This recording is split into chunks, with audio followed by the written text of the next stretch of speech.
Hello students, you are most welcome in our channel English by HD Swami. Dear students, आज की class में हम पढ़ रहे हैं सब्जेक्ट वर्ब एग्रीमेंट और आज सब्जेक्ट वर्ब एग्रीमेंट का हमारा ये 11वां वीडियो है। इससे पहले कि 10 क्लास के वीडियो मैं अपने चैनल पर अपलोड कर चुका हूँ, जो आप चैनल की प्लेलिस्ट ओपन करके देख सकते हैं। और यदि आप चैनल को पहली बार देख रहे हैं तो चैनल को सब्सक्राइब कर लें और साथ ही बेल आइकन भी प्रेस कर दें और उसमें ऑल का ऑप्शन सेलेक्ट कर लें, जिससे आगे आने वाले सभी वीडियोज़ की नोटिफिकेशन आप तक पहुंचती रहेगी। तो आप इसे अपने साथियों के साथ भी ज़रूर शेयर करें। आइए स्टार्ट करते हैं।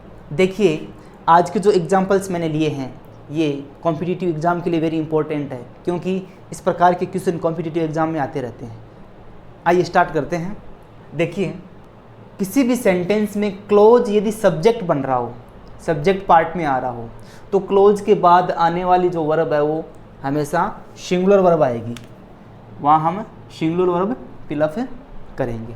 देखिए, इनसे रिलेटेड मैंने कुछ एग्जांपल्स दिए हैं जिससे अच्छी तरह से क्लियर हो जाएगा। देखिए, पहला एग्जांपल देखिए, he is talking to me. He is talking to me, he से लेकर के मी तक ये पूरा सब्जेक्ट बना हुआ है और सब्जेक्ट यहाँ पर क्लोज बना हुआ है। एक क्लोज यहाँ सब्जेक्ट के रूप में है, मतलब he is talking to me, उसका मेरे से बात करना, ये क्लोज है और ये यहाँ सब्जेक्ट का फंक्शन कर रहा है, सब्जेक्ट बना हुआ है।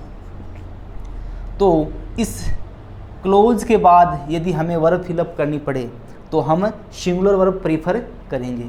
यहाँ इज वर्ब आएगी। सेंटेंस देखिए, he is talking to me is not liked by me, उसका मेरे से बात करना मुझे पसंद नहीं है। उसका मेरे से बात करना मुझे पसंद नहीं है। तो he is talking to me ये पूरा सब्जेक्ट बना हुआ था और ये क्लोज था। यहाँ पर क्लोज सब्जेक्ट का फंक्शन कर रहा था, तो इस क्लोज के बाद में इज वर्ब आएगी। आगे देखिए, टू प्ले कार्ड्स, कार्ड्स खेलना, ये भी पूरा क्लोज है और यहाँ पर सब्जेक्ट बना हुआ है, ये सब्जेक्ट का फंक्शन कर रहा है। तो इसके बाद जो वर्ब आएगी वो सिंगुलर वर्ब यूज करनी है। देखिए, यहाँ पे कार्ड्स दे रखा है, लेकिन यहाँ ये हेडवर्ड नहीं है, ये पूरा क्लोज सब्जेक्ट का पार्ट है और ये पूरा क्लोज यहाँ सब्जेक्ट का फंक्शन कर रहा है, इसलिए इस क्लोज के बाद हम सिंगुलर वर्ब प्रीफर करेंगे। यहाँ इज वर्ब आएगी। देखिए पूरा sentence, to play cards is not considered good by my father, cards खेलना मेरे पिताजी के द्वारा अच्छा नहीं माना जाता। अगला एग्जाम्पल देखिए, तीसरा एग्जाम्पल, वेयर ही गोज। देखिए यहाँ से देखिए ये पूरा क्या है, क्लोज है और ये क्लोज यहाँ सब्जेक्ट बना हुआ है, यहाँ सब्जेक्ट का फंक्शन कर रहा है। वेयर ही गोज, जहाँ वह जाता है, वेयर ही गोज जहाँ वह जाता है, ये पूरा क्लोज है और ये क्लोज यहाँ इस सेंटेंस में सब्जेक्ट बना हुआ है। तो इसके बाद हमें जब वर्ब चूज करनी है तो हम सिंगुलर वर्ब चूज करेंगे, तो यहाँ आएगा इज। सेंटेंस देखो पूरा, where he goes is known to me, वो जहाँ जाता है वो मेरी जानकारी में है। अगला देखिए, चौथा एग्जाम्पल देखिए, what I want two by. What I want two by, ये पूरा का पूरा सब्जेक्ट बना हुआ है और ये पूरा क्लोज है, क्लोज यहाँ सब्जेक्ट बना हुआ है। देखिए क्या है, what I want two by, जो मैं खरीदना चाहता हूँ, जो मैं खरीदना चाहता हूँ, ये पूरा क्लोज है और सब्जेक्ट बना हुआ है। तो इस क्लोज के बाद हम सिंगुलर वर्ब प्रीफर करेंगे, इज वर्ब लेंगे। तो क्या हो जाएगा sentence, what I want two by is a car, जो मैं खरीदना चाहता हूँ वह कार है। आगे देखिए, एग्जाम्पल नंबर 5 देखिए, वॉट आई हैव, ये भी देखिए पूरा क्लोज है यहाँ तक और ये क्लोज यहाँ सब्जेक्ट का फंक्शन कर रहा है, यहाँ सब्जेक्ट बना हुआ है और इस सब्जेक्ट के बाद जो एक क्लोज सब्जेक्ट बन रहा है, इसके बाद हम सिंगुलर वर्ब प्रीफर करेंगे, यहाँ इज वर्ब आएगी। तो सेंटेंस क्या बन जाएगा, what I have is quite sufficient, जो मेरे पास है वो बिल्कुल पर्याप्त है। तो ये क्लोज वॉट आई हैव, जो मेरे पास है, ये पूरा क्लोज था और यहाँ सब्जेक्ट बना हुआ है और इसके बाद सिंगुलर वर्ब इज आएगी। आगे देखिए, टू टेक मनी, पैसे ले लेना, एंड नॉट टू वर्क, और काम नहीं करना। यहाँ देखिए दो क्लोज आ रखे हैं, एक तो ये क्लोज है पैसे ले लेना, और एक है नॉट टू वर्क काम नहीं करना, ये भी क्लोज है, और ये दोनों एंड कंजक्शन से जुड़े हुए हैं।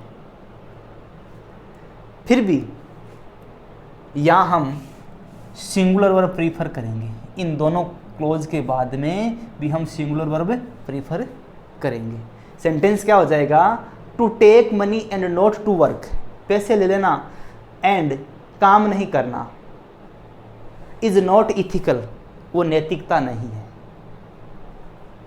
तो यहां हम सिंगुलर वर्ब प्रीफर करेंगे। आगे देखिए 7 नंबर, 3 मस्किटर्स ब्लैंक ए पॉपुलर नॉवल। तो ये एक नॉवल का नाम है, हालांकि इसके एंड में एस आ रखा है, फिर भी ये प्लूरल नहीं है। तो देखिए यदि किसी फेमस बुक का नाम या किसी नॉवेल या किसी कृति का नाम सब्जेक्ट बनता है तो उसके बाद हमेशा सिंगुलर वर्ब आएगी। तो ये थोड़ा हट करके एग्जांपल है दो इनसे। यदि किसी बुक या किसी कृति या किसी रचना का नाम यदि सब्जेक्ट बनता है तो उसके बाद सिंगुलर वर्ब आएगी। तो हम इनके बाद में singular verb prefer, is verb prefer करेंगे। तो ये क्या हो जाएगा, 3 musketeers is a popular novel. आगे वाला देखिए 8वां, ग्रेट एक्सपेक्टेशंस। ग्रेट एक्सपेक्टेशंस ये भी एक नॉवेल का नाम है। तो किसी रचना का नाम होने के कारण इसके बाद भी सिंगुलर वर्ब प्रीफर करेंगे, यहाँ इज वर्ब आएगी। देखिए great expectations is a novel by Charles Dickens. ये चार्ल्स डिकन्स का नॉवेल है ग्रेट एक्सपेक्टेशंस। तो ये एक रचना है, राइटिंग का नाम होने के कारण हम इसके बाद सिंगुलर वर्ब प्रीफर करेंगे। नीचे देखो 9 और 10 एग्जाम्पल, ये इनसे हट करके हैं, ध्यान से देखें। He is one of the people who blank to meet me. अब देखिए इस सेंटेंस में 2 क्लोज दिए हुए हैं।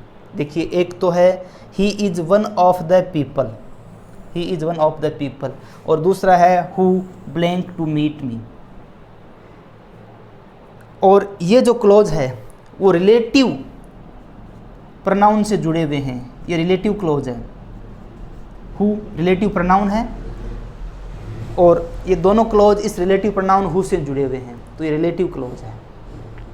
तो इस प्रकार के क्वेश्चंस हम हालांकि पहले के वीडियो में कर चुके हैं। तो इसमें हु के बाद जो वर्ब आएगी वो हु से पहले दिया हुआ जो वर्ड है उसके अकॉर्डिंग आएगी। ये एंटीसीडेंट कहलाता है, ये एंटीसीडेंट कहलाता है। जो इस प्रोनाउन से पहले जो वर्ड दिया हुआ है एंटीसीडेंट, इस एंटीसीडेंट के अकॉर्डिंग यहाँ वर्ब आएगी, इस एंटीसीडेंट के अकॉर्डिंग यहाँ वर्ब आएगी। तो हु से पहले पीपल प्लूरल नाउन दे रखा है, तो यहाँ जो वर्ब आएगी वो प्लूरल वर्ब आएगी। तो यहाँ हम वांट वर्ब प्रीफर करेंगे, यहाँ वांट वर्ब आएगी। सेंटेंस क्या हो जाएगा, he is one of the people who want to meet me. देखिए इसमें इस बात को भी ध्यान से देखिए, यहाँ वन ऑफ आ रखा है। यदि सेंटेंस से वन ऑफ आता है तो कंजक्शन से पहले जो एंटीसीडेंट होता है उसके अनुसार वर्ब आएगी। लेकिन नीचे वाले एग्जाम्पल में देखिए, he is only one of the people who blank to meet me. तो इसमें देखिए ओनली वन ऑफ आ रखा है। यदि सेंटेंस में ओनली वन ऑफ आता है तो यहाँ जो वर्ब आएगी वो इस एंटीसीडेंट के अनुसार नहीं आएगी, वो वर्ब इस वन के अकॉर्डिंग आएगी, और वन के अकॉर्डिंग आएगी तो वर्ब यहाँ सिंगुलर आएगी। तो यहाँ वर्ब वांट्स आएगी, ये ध्यान रखिए, वेरी इंपॉर्टेंट क्वेश्चन। इस प्रकार के जो क्वेश्चंस होते हैं इसमें अक्सर गलती हो जाती है, ध्यान दें। यदि 2 क्लोज हैं और वो किसी रिलेटिव प्रोनाउन से जुड़े हुए हैं, तो यदि उसमें वन ऑफ आ रखा है तो रिलेटिव प्रोनाउन के पहले जो एंटीसीडेंट है उसके अकॉर्डिंग वर्ब आएगी। और यदि ओनली वन ऑफ आ रखा है, ओनली वन ऑफ, इस ओनली के कारण वर्ब यहाँ सिंगुलर बन रही है। यदि ओनली वन ऑफ आ रखा है तो वर्ब है वो एंटीसीडेंट के अनुसार नहीं आ करके इस वन के अनुसार आएगी, तो वर्ब सिंगुलर आएगी। आई होप हमने ये जो एग्जांपल्स किए हैं ये आपके समझ में आए होंगे। तो आप इसे अपने साथियों के साथ ज़रूर शेयर करें, और चैनल को यदि सब्सक्राइब नहीं किया तो सब्सक्राइब ज़रूर कर लें, और साथ ही बेल आइकन भी प्रेस कर दें और उसमें ऑल का ऑप्शन सेलेक्ट कर दें। Thank you very much.